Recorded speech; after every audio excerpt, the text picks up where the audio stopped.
வயநாடு நிலச்சரிவில் சிக்கி உயிரிழந்தோர் எண்ணிக்கை 334ஆக உயர்வு. முண்டக்கை கிராமத்தில் கொட்டும் மழையிலும் 4வது நாளாக தொடரும் மீட்பு பணிகள்.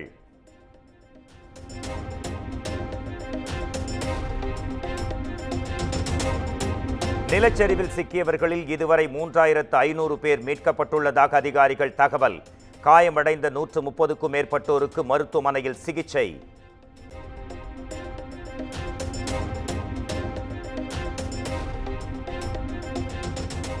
வயநாட்டில் பாதிக்கப்பட்ட பகுதிகளில் மீண்டும் குடியேற மக்களை வற்புறுத்தக்கூடாது. கேரள அரசுக்கு ராகுல் காந்தி வலியுறுத்தல். பாதிக்கப்பட்டோருக்கு வீடுகள் கட்டித்தரப்படும் என்றும் உறுதி.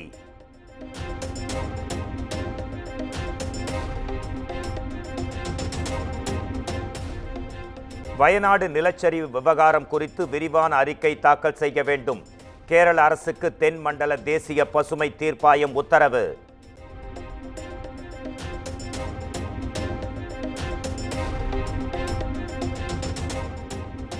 வயநாடு சம்பவத்தை தமிழ்நாடு அரசு பாடமாக எடுத்துக்கொள்ள வேண்டும். தமிழக அரசு எடுத்து வரும் முன்னெச்சரிக்கை நடவடிக்கைகள் குறித்து அறிக்கை தாக்கல் செய்யவும் தேசிய பசுமை தீர்ப்பாயம் உத்தரவு.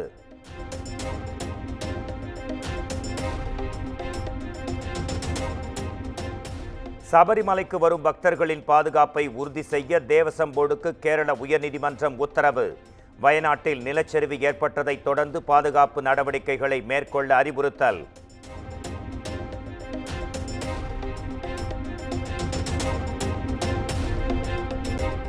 வயநாடு பேரிடர் எதிரொலியாக தமிழகத்தில் உள்ள மலை கிராம மாவட்டங்களை கண்காணிக்க தமிழ்நாடு அரசு உத்தரவு. நீலகிரி, கோவை உள்ளிட்ட 8 மாவட்டங்களை கண்காணிக்க ஆணை.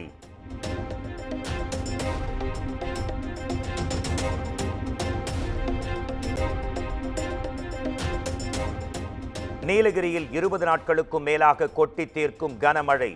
நிலச்சரிவு ஏற்படக்கூடிய இடங்களில் புவியியல் துறை குழுவினர் ஆய்வு.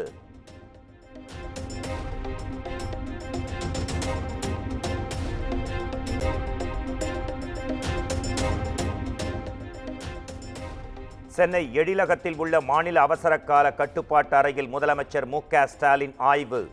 மேட்டூர் அணை உபரிநீர் திறப்பு, மலை மாவட்டங்களில் மேற்கொள்ளப்பட்டு வரும் முன்னெச்சரிக்கை நடவடிக்கைகள் குறித்து அதிகாரிகளிடம் கேட்டறிந்தார்.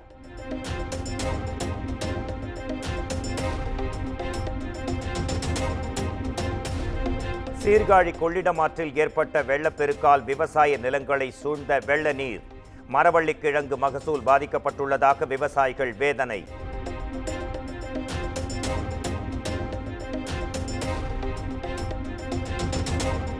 திடீரென ஏற்பட்ட அதிகளவான நீர்வரத்தே கொள்ளிடம் புதிய பாலம் சேதமடைய காரணம் என தமிழ்நாடு அரசு விளக்கம். நீர்வரத்து தொடர்ந்து அதிகரித்து வருவதால் சேதம் குறித்து முழுமையாக அறிய முடியவில்லை எனவும் தகவல்.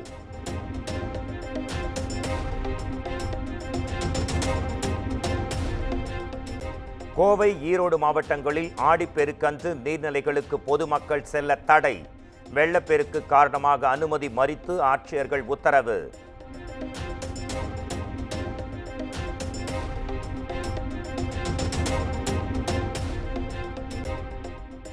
செந்தில் பாலாஜி சிறையில் இருப்பதை மறைப்பதற்காக பொய் வழக்கில் எம்.ஆர். விஜயபாஸ்கர் கைது செய்யப்பட்டார். எம்.ஆர். விஜயபாஸ்கருக்கு சந்திப்புக்கு பின் அதிமுக பொதுச் செயலாளர் எடப்பாடி பழனிசாமி பேட்டி.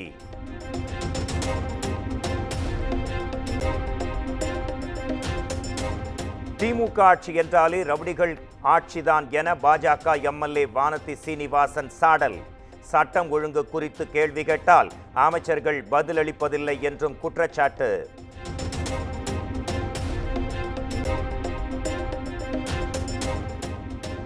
தமிழ்நாட்டில் நெல் கொள்முதல் விலை உயர்த்தப்படுவதாக தமிழக அரசு அறிவிப்பு. சன்னரக நெல், பொது ரக நெல்லுக்கான விலைகளை உயர்த்தி அறிக்கை வெளியீடு.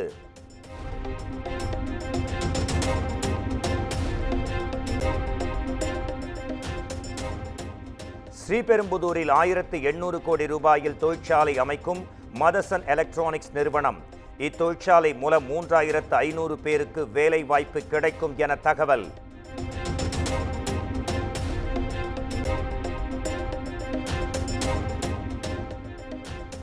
விசிக தலைவரும் எம்பியுமான திருமாவளவனுக்கு எதிரான பிடிவாரண்ட் ரத்து. 2003ஆம் ஆண்டு கலவர வழக்கில் ஆஜராகாத நிலையில் நிபந்தனையின் பேரில் ரத்து செய்து மயிலாடுதுறை நீதிமன்றம் உத்தரவு.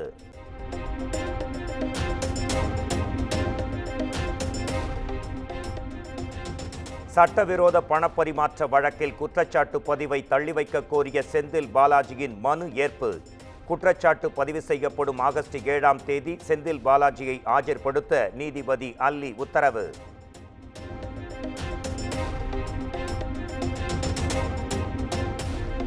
லைகா நிறுவனம் தொடர்ந்த வழக்கில் நடிகர் விஷால் சென்னை உயர்நீதிமன்றத்தில் 2வது நாளாக ஆஜராகி சாட்சியம். மொத்தம் 150க்கும் மேற்பட்ட கேள்விகள் விஷாலிடம் கேட்கப்பட்டு குறுக்கு விசாரணை.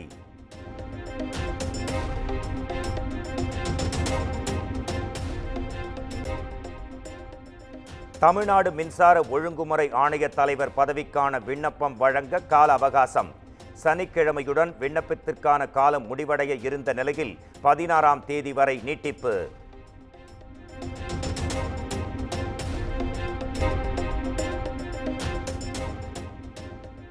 இரு இடங்களில் நீட் வினாத்தாள் கசிந்துள்ளதால் ஒட்டுமொத்த தேர்வையும் ரத்து செய்ய தேவையில்லை என உச்சநீதிமன்றம் மீண்டும் திட்டவட்டம். சைபர் பாதுகாப்பு குளறுபடிகளை ஆராயவும் தேர்வு மையங்களை சிசிடிவி மூலம் கண்காணிக்கவும் நீட் உயர்மட்ட குழுவுக்கு அறிவுரை.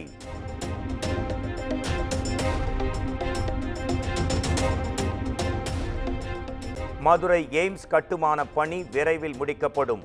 திமுக எம்பி ஆர் ராசா குற்றச்சாட்டுக்கு மத்திய அமைச்சர் ஜே.பி. நட்டா பதில்.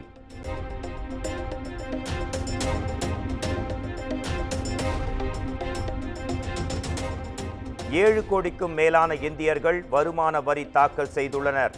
72% பேர் புதிய வரிமுறையை தேர்ந்தெடுத்துள்ளதாகவும் வருமான வரித்துறை தகவல்.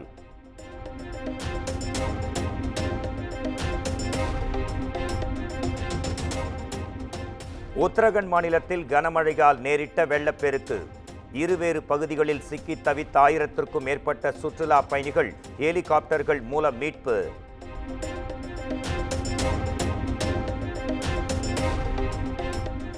பெண்களுக்கான 25 மீட்டர் துப்பாக்கிச் சுடுதல் போட்டியில் மனு பாக்கர் இறுதிப் போட்டிக்கு தகுதி. பாரிஸ் ஒலிம்பிக்கில் 2 முறை பதக்கம் வென்ற நிலையில் 3வது முறை பதக்கம் வெல்வார் என எதிர்பார்ப்பு.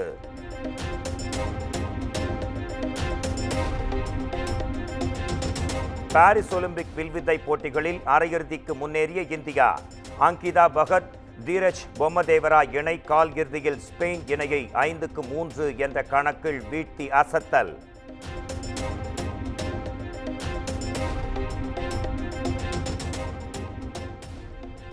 பாரிஸ் ஒலிம்பிக்ஸ் ஆடவர் ஹாக்கி பிரிவில் இந்தியா வெற்றி. ஆஸ்திரேலியாவை 52 ஆண்டுகளில் முதன்முறையாக வென்று இந்திய ஹாக்கி அணி சாதனை.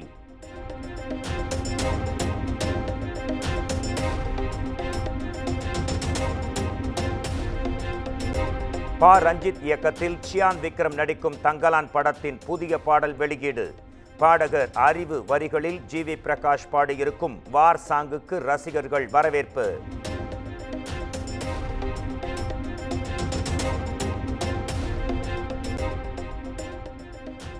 வெங்கட் பிரபு இயக்கத்தில் உருவாகும் கோட் திரைப்படத்தின் ஸ்பார்க் பாடலின் ப்ரோமோ வெளியீடு.